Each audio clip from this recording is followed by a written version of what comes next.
नमस्कार दोस्तों, कैसे हैं आप सभी लोग। सुनिएगा, जो मध्य प्रदेश लाइन परिचालक की भर्ती है, इस भर्ती से जुड़ी एक खबर है हमारे पास और उस खबर के माध्यम से हमें ये जानकारी मिल रही है कि जो बीजेपी की सरकार से पहले जो कांग्रेस की सरकार मध्य प्रदेश में बनी थी, जिसमें सीएम बनाया गया था कमलनाथ जी को, तो उस टाइम पर उन्होंने ये दावा किया था, ये उच्च न्यायालय को एक उन्होंने अपील दायर किया था ओबीसी आरक्षण को लेकर के।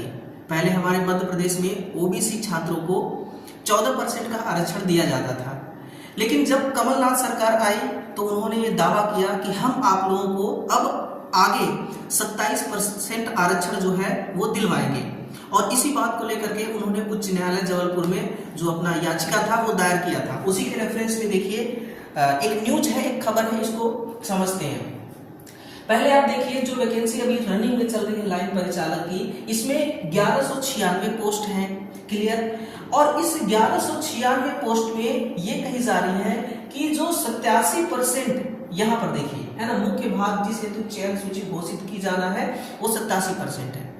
यानी कि पहले आपका एग्जाम जो होगा उस एग्जाम में केवल 87% ही रिजल्ट जो है अनाउंसमेंट किया जाएगा, बाकी 13% रिजल्ट पेंडिंग में रखा जाएगा।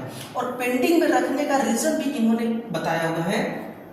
पेंडिंग में रखने का रीजन क्या है, ये देखिए, 13% जो है उसको ये पेंडिंग में रखेंगे रिजल्ट, है ना, उसका रिजल्ट का अनाउंसमेंट ये नहीं करेंगे।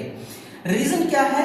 रीजन यह है कि अन्य पिछड़ा वर्ग के आरक्षण से संबंधित याचिकाओं के लंबित रहने की अवधि में परीक्षा परिणाम सामान्य प्रशासन विभाग मध्य प्रदेश शासन के पत्र क्रमांक F07 है ना 46/2021 और ये सारी चीजें यहाँ पर लिखी गई हैं, ठीक है, के अनुसार विज्ञप्ति पदों के 87% पदों पर जारी किया जाएगा एवं शेष 13% पदों पर परिणाम याचिकाओं के संदर्भ में अंतिम निर्णय के अध्याधीन होगा। यानी कि जो उच्च न्यायालय है, जब वो अपना परिणाम सुनाएगा, जब अपना वो फैसला सुनाएगा, फिर उसके बाद ही रिजल्ट इनका घोषित की जाएगी।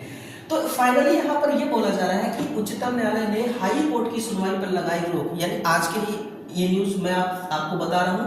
और मध्य प्रदेश उच्च न्यायालय ने याचिका सुप्रीम कोर्ट ट्रांसफर की।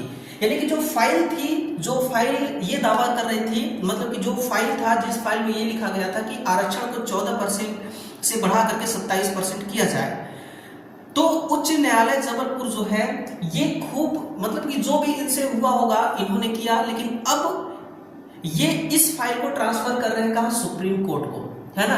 अब सुप्रीम कोर्ट ही फैसला सुनाएगा कि 27% आरक्षण लागू करना है या नहीं करना है।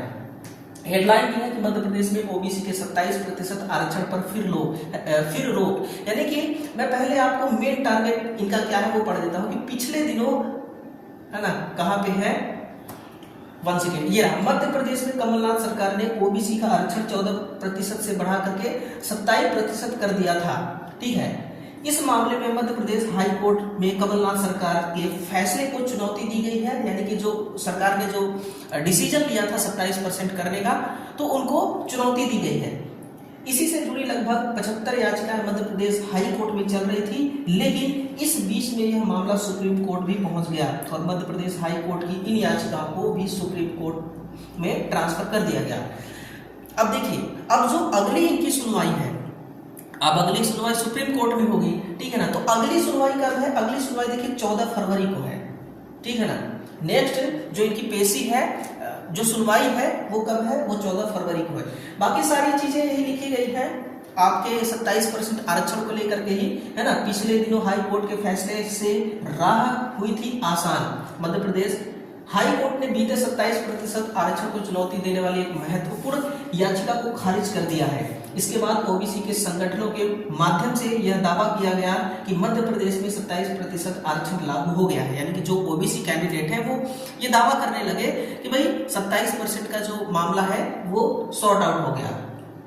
लेकिन सुप्रीम कोर्ट ने इन 75 याचिकाओं का फैसला जब तक नहीं हो जाता तब तक 27% पूरी तरह से लागू नहीं होगा।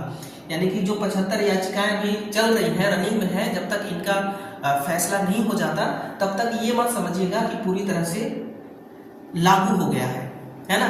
कुल मिलाकर के ये बातें कही जा रही हैं। और एक बात और इनका बड़ा क्लियर कहना है कि भाई जो कुम्हारा होते हैं, जो कुम्हार होते हैं और जो रजक होते हैं, ये मध्य प्रदेश में ओबीसी कैटेगरी में ये बिलोंग करते हैं, है ना। जब भी वैकेंसी आती है तो इनको ओबीसी में काउंट किया जाता है। तो एक और इनका कहना था कि भाई इनको एससी समाज में शामिल किया जाए, है ना, शेड्यूल्ड ट्राइब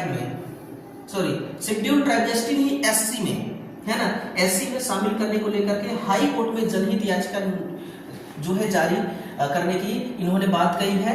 और जैसा कि यूपी में जो रजक होते हैं वो एससी में आते हैं, है ना, उनको रिजर्वेशन मिलता है, और जो हमारे मध्य प्रदेश में है ये ओबीसी में आते हैं, रिजर्वेशन तो इनको भी मिलता है, लेकिन ज्यादा रिजर्वेशन एसटी एससी वालों को मिलता है और इनको कम रिजर्वेशन मिलता है, ठीक है ना, क्योंकि ये मध्य प्रदेश के मूल निवासी कहलाते हैं, ठीक है। इसके हिसाब से ये आपको ज्यादा यहाँ पर जो है आरक्षण मिलता है। तो यही एक छोटा सा दोस्तों इंफॉर्मेशन था कि 13% वाला जो मामला है कि आपका 13% क्यों नहीं आएगा, है ना, ये जो 13% परिणाम जो है रोका जाने की बात यहाँ पर करी जा रही है, तो क्यों रोका जा रहा है, ठीक है ना। ये मामला आज का नहीं है, ऐसा मत समझिएगा कि आज का ये मामला बहुत पुराना है। जब कमलनाथ सरकार थी ना तब का ये मामला है, 5-7 साल बीत गए, तब से ये मामला चल रहा है और न जाने कब तक में इसका फैसला होगा। और जब भी फैसला होगा देखा जाएगा किसके फेवर में फैसला होता है ना। जब वो फैसला वाली जो हमारे पास न्यूज आएगी तो उसका भी हम इंफॉर्मेशन आपको जरूर देंगे। धन्यवाद।